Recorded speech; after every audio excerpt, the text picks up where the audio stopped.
Welcome to Fix It Home Improvement, covering projects that every homeowner should know and great products for home and garden. Hi, I'm JC, and this is where we share weekly home improvement tips. I'm here with my co-host Cindy. Hello, JC. Hi, Cindy. This week we're going to talk about some survival supplies for your home and car, and we'd like to thank Mona Kirby for liking and sharing the podcast. And we also spoke to Christian from Uncharted Supply about their 72 survival system, and Christian also has the Life Uncharted podcast. We'd like to thank everybody who downloaded our book, Home Improvement Solutions, What Every Homeowner Should Know, Book 5 on Amazon. And if you've read it and you like it, we'd appreciate a review. And what was interesting is people who download our book also read books on survival, prepping, camping, and gardening. Okay. So that's why we have today's topic. So we'll just talk about some tips on survival supplies for your home and car. And they have some really nice survival kits that you can get that are already put together, so you don't really have to think. Or listen to us. So some of the first aid kits Great sentence. were developed by Johnson & Johnson in the late 1800s, and they were originally developed for railway workers. So they called it a first aid cabinet, and it had this large case with a handle, and it had gauze, adhesive bandages, sutures, and a first aid manual. In 1901, Johnson & Johnson came out with one of the first handbooks for first aid. It taught basic hygiene and emergency care, and hygiene was not a big thing in the early 1900s, and was considered so effective that in 1910, laws were put in place to have first aid kits in workplaces. Interesting, huh? So if you're planning on putting together a survival kit, many experts, including Christian from Uncharted Supply, recommend starting with supplies that will last a minimum of 72 hours for each person. And statistically, over 90% of survival situations end within 72 hours. Oh, so 3 days? Right. The Red Cross recommends a 3-day survival kit when you're traveling and a 2-week supply for your home. And if you're going to be traveling on remote roads, hiking, or camping, experts are suggesting having a survival car kit and then a survival kit that you carry along with you. One study I read... Why does it have to be on remote roads? Well, if you're, if you're on the expressway, somebody will probably... You can flag somebody down, cause a commotion. But if you're on remote roads... Like we used to go from... When I spent every summer in Nebraska... Oh, here we go. We used to go to my grandpa's wheat fields... in around Winter, South Dakota, and we took these old 2-lane dirt roads. You probably couldn't see a car for another day or two if you broke down.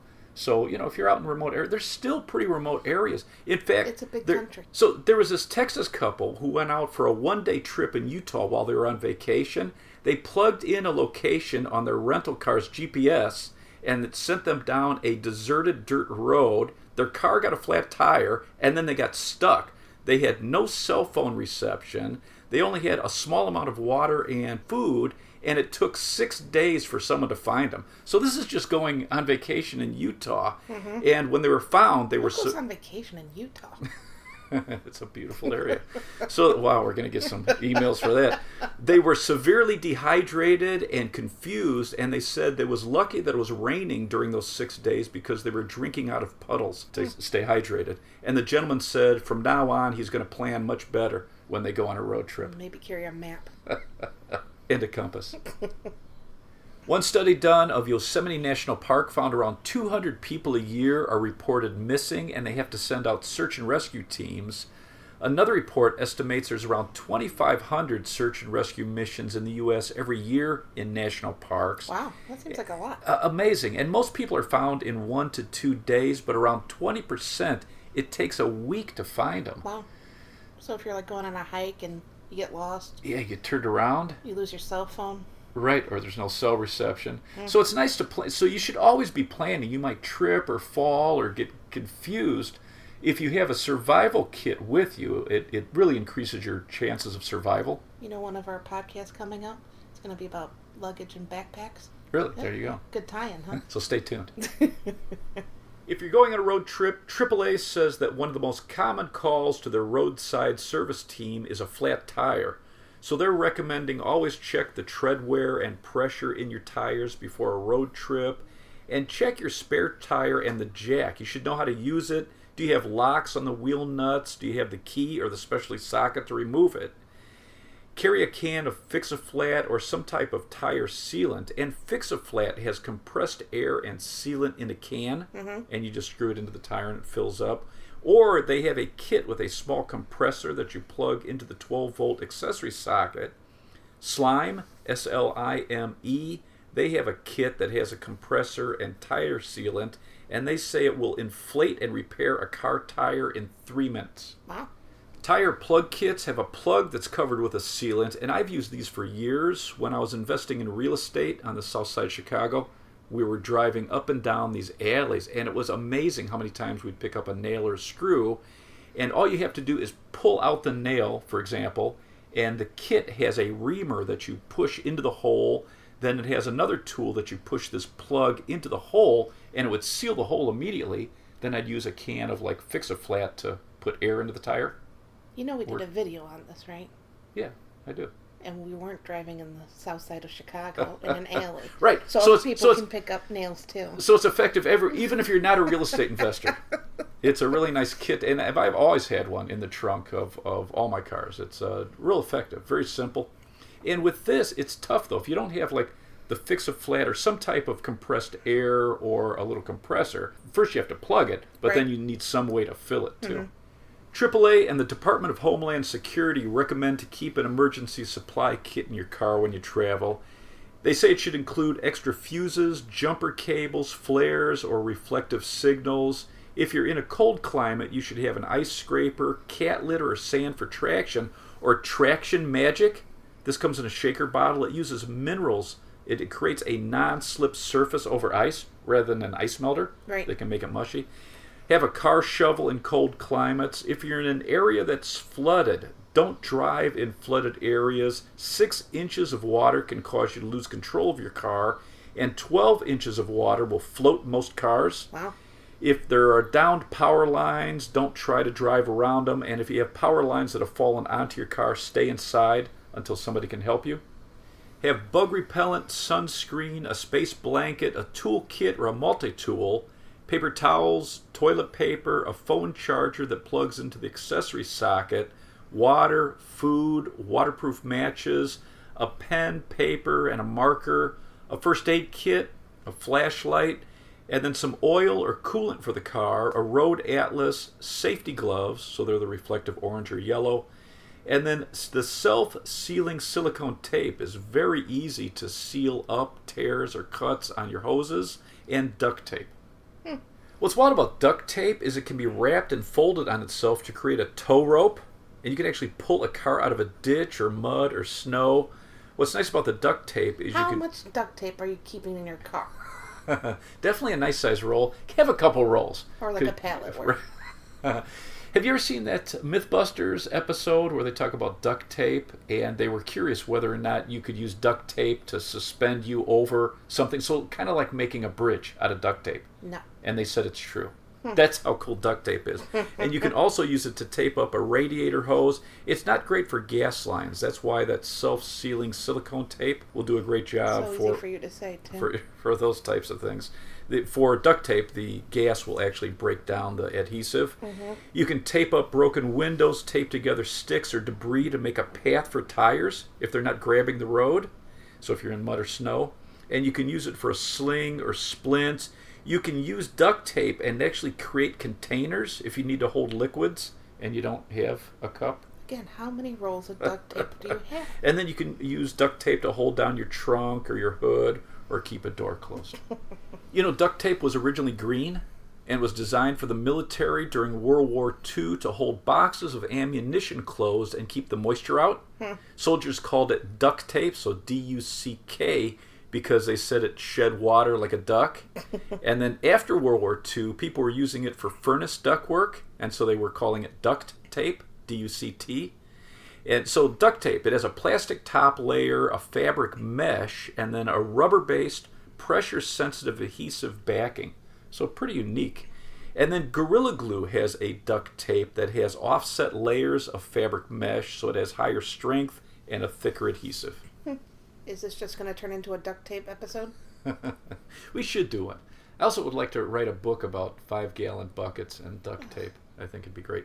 So the department... if you had enough duct tape, you could make your own 5-gallon bucket. Absolutely.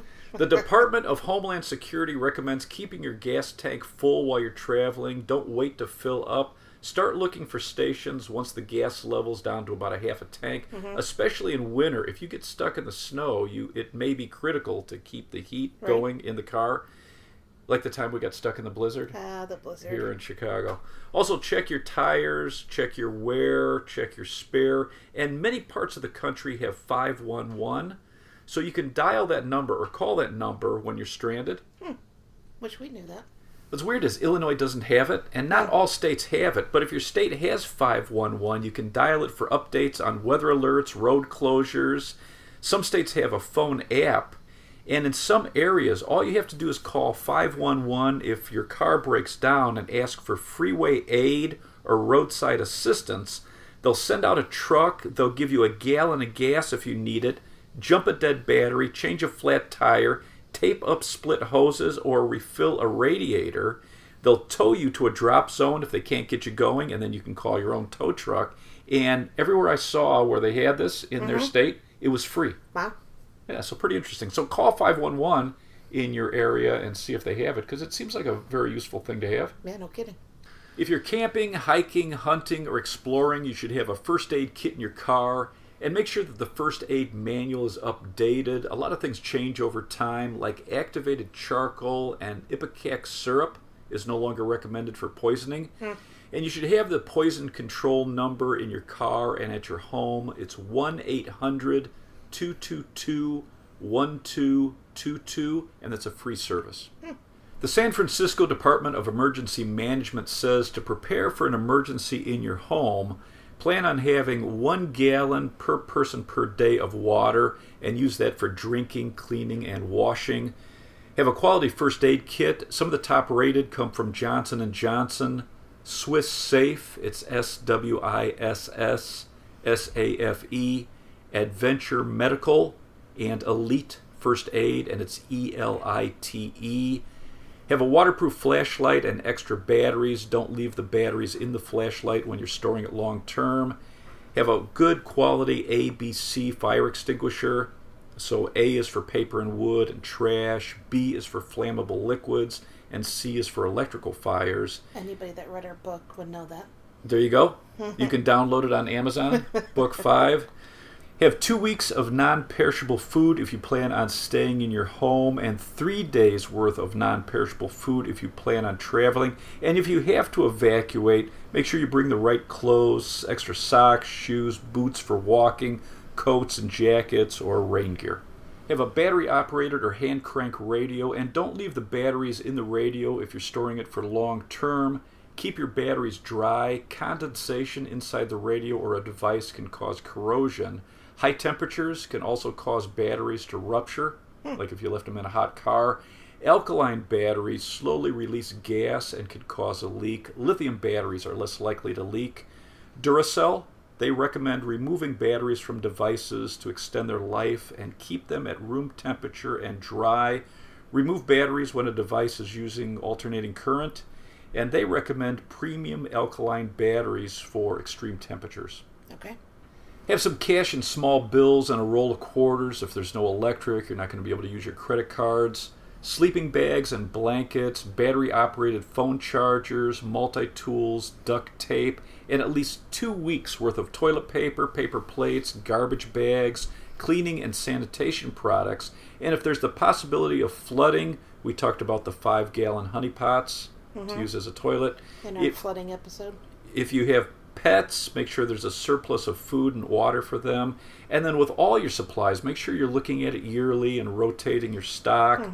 They're also recommending have a grill and charcoal and then waterproof matches or some type of fire starter like the striking style or lighters. And that way you can always grill if you don't have gas. Or electric. Right. The EPA says only use clean water for drinking, cooking, and brushing your teeth. Bottled water is going to be the best for emergency water supply or water you've properly stored.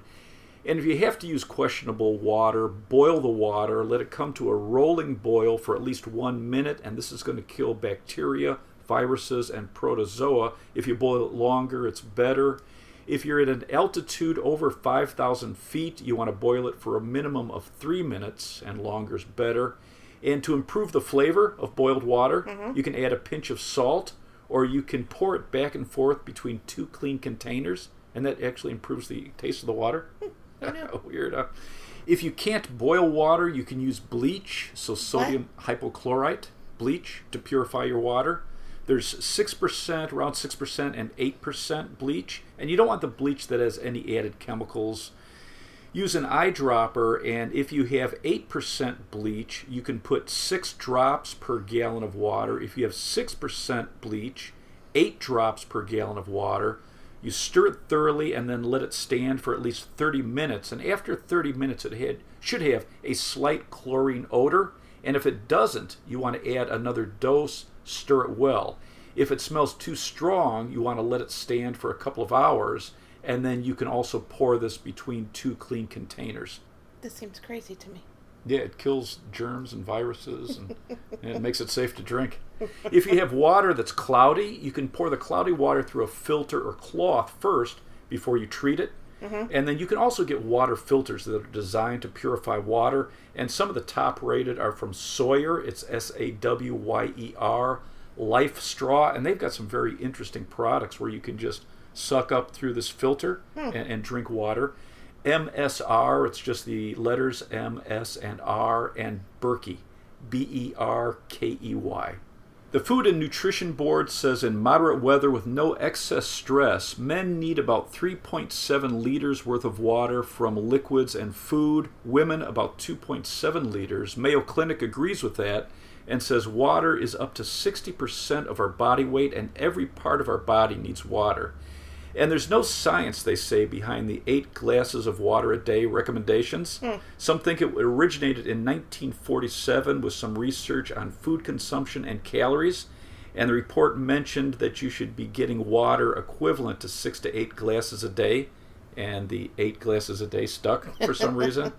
So there's a lot of research, though, on dehydration. If you lose even a small amount of your body's overall water content, 1 to 3% can affect your mood, ability to concentrate. It can cause headaches and affect your memory.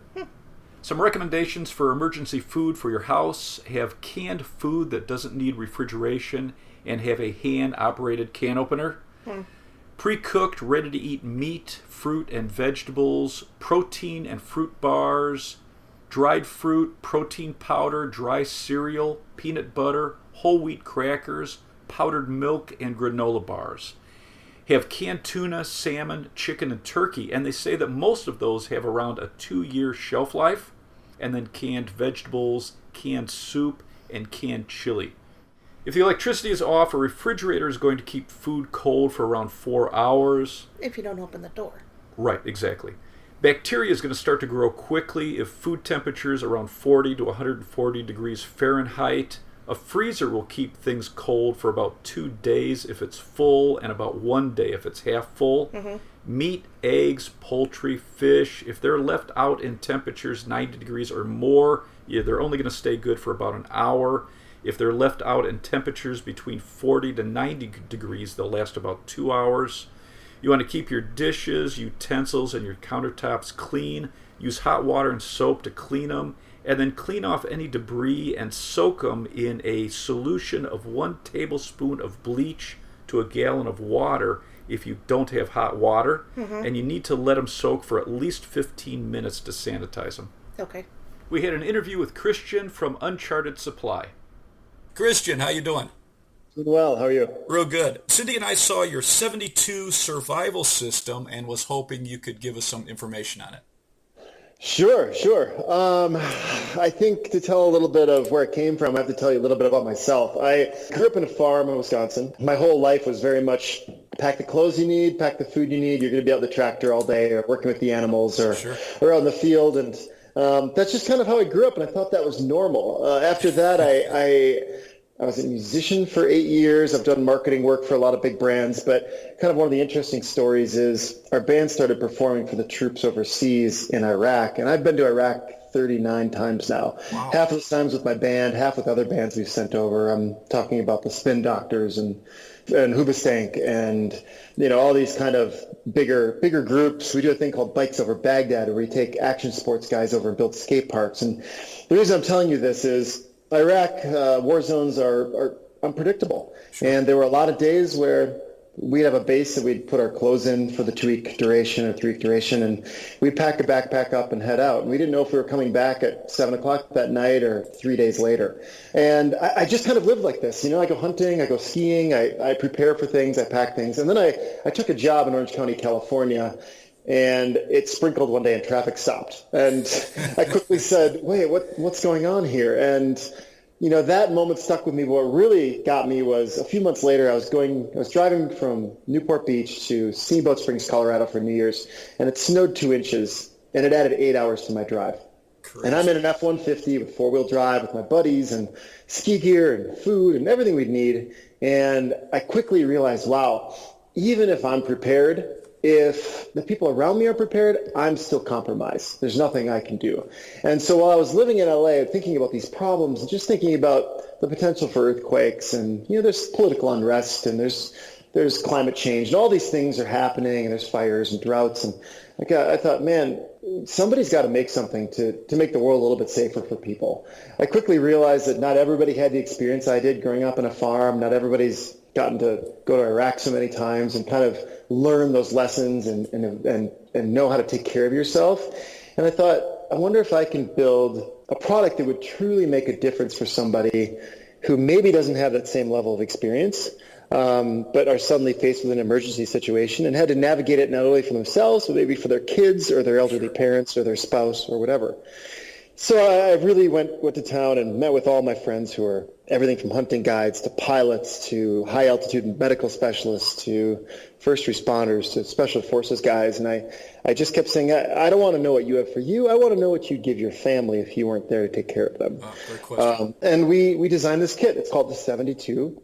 The term 72, for anybody that's interested in the prepping world, statistically, what happens is within 72 hours, 95% of all survival situations are resolved. That's from going in the ditch on the way to a mountain to September 11th. Within 72 hours, first responders are there and they can help. But what you do in those 72 hours is extremely critical. If you're in a very extreme, either hot or cold climate, you're not going to last. If you don't have pure air to breathe, you're not going to last. If you're hot and you don't have water, that can really compromise you. So there's certain things, first aid. There's all these things that it doesn't take a bunker of supplies. It doesn't take a room in your basement. It's just having the right stuff to get through that short window that's the most important. So I thought, this is a pretty good thesis to kind of build this product around. And we built this kit. It's highly organized. It has all the instructions on it. So if you've literally never been outside in your life and you suddenly find yourself in a bad situation, you could open that backpack up, pull the insert out, look at the instructions. They're color coordinated with the products inside and know exactly what to do. So we designed this. Actually, I should say I designed it. I was just trying it on my own. It was a bit of a test. I bought a bunch of inventory. I did a crowdfunding campaign. We became the highest funded product, survival product in crowdfunding history. Shark Tank called. We got on Shark Tank.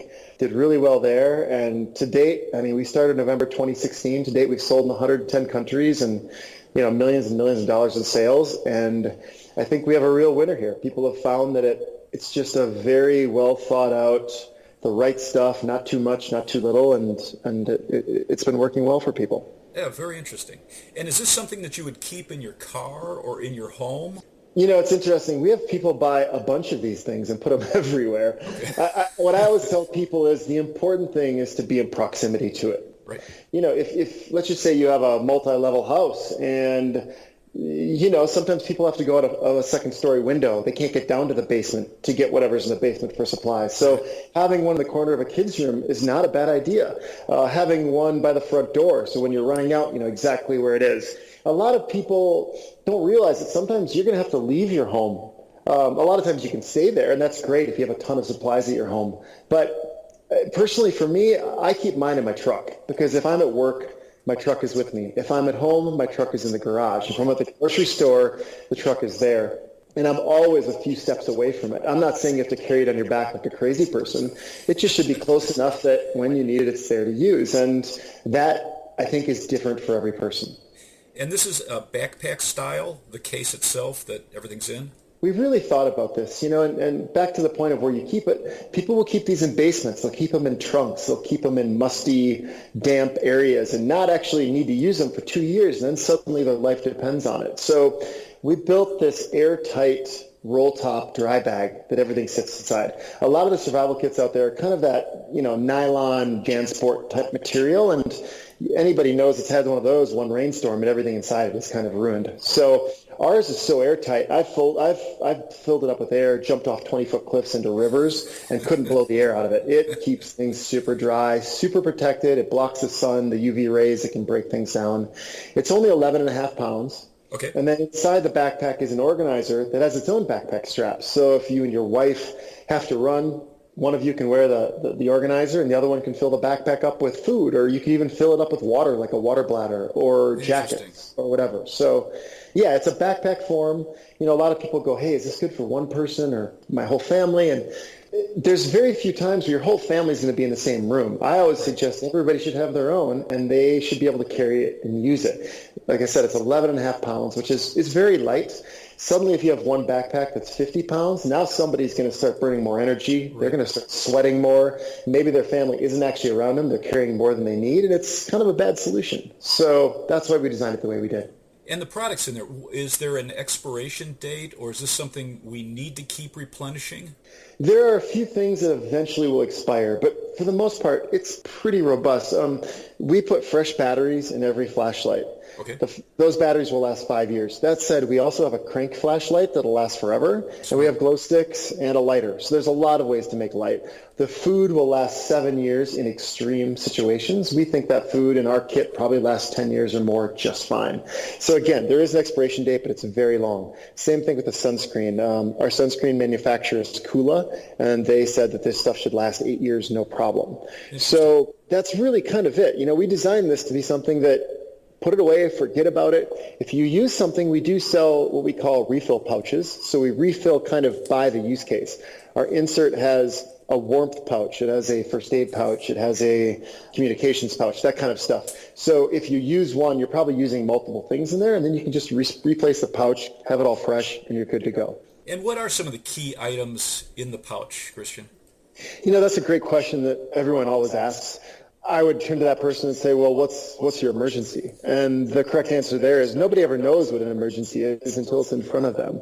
It's really hard to pick which one product is more important than the other because, warm gloves may be super important, but if you're in 110-degree heat, that's the last thing you're going to need. Right. It's really about having the right stuff to navigate whatever you come across, and that's why there's 35 different tools in here. We do get some feedback from people that, hey, that's kind of expensive at $350, but I will tell you that every piece in that kit has been vetted by experts. It works. It's not going to break down on you. And when you start thinking about 35 quality products inside a really nice backpack, it's hard to get around the cost. And for the record, our margins are not what our investors want them to be or anybody. My goal was to make the world a safer place, and I thought, hey, if we make this at the right price point and people buy into this and we sell millions of these things, we're going to be just fine. But I'm not going to try to gouge people on some huge markup on this. Like, if you tried to buy these pieces on Amazon, it costs you more than without even getting the backpack, buying it from us. So we've done all the work.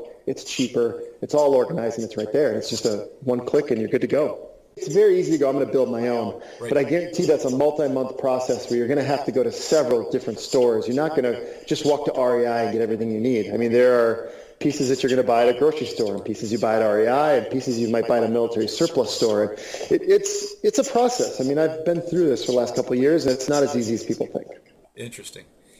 And if we wanted to learn more, where would we go, Christian? We spend a lot of money on online advertising on our website. So unchartedsupplyco.com or the72.com. That's the spelled out 70 number 2.com. Instagram, Facebook, at Uncharted Supply Co. I'm at Christian Schauf. If you can't find us, we're not doing our job. So if you just type in anything, any variation, I think we should come up and get you to the right stuff. Very good. Well, I appreciate your time. You bet. Thank you for the opportunity. I really appreciate it. Thank you. Okay. That was a great interview. And Christian has a podcast called Life Uncharted. He interviews very interesting people. So we'll never be on it? I like the idea of his backpack for survival gear if you're traveling, and then one for your house in case you have to evacuate. Do you have anything else to add? I think the key things to focus on is enough water and food, first aid kits, and the ability to create a fire, and then some type of supplies if you're going to be in a warm area. You want shade or sunscreen, a hat maybe, and then warmth if you're in a cool climate. And then, you know, one other thing I saw on a few of these sites, they have survival playing cards and first aid playing cards. So if you're stranded out in the wilderness, bored. And bored, yeah. You might as well learn. Keep up your spirits so you can play a card game. Right. And on the card game, it has all types of tips. So I think that's pretty cool. Good to know. Let's wrap this up. You can subscribe to our podcast on Apple Podcasts, Google Podcasts, CastBox, Player FM, or your favorite podcast app. If you enjoyed it, please leave us a review. You can check out our home improvement videos on our YouTube channel, Fix It Home Improvement. And you can subscribe to that as well. You can download our books, Home Improvement Solutions, What Every Homeowner Should Know, on Amazon. If you enjoyed it, please leave us a 5-star rating and review. You can email us at fixitpodcast@gmail.com, and you can follow Cindy on Twitter at FixItCohost. Thank you for listening. Talk to you next week.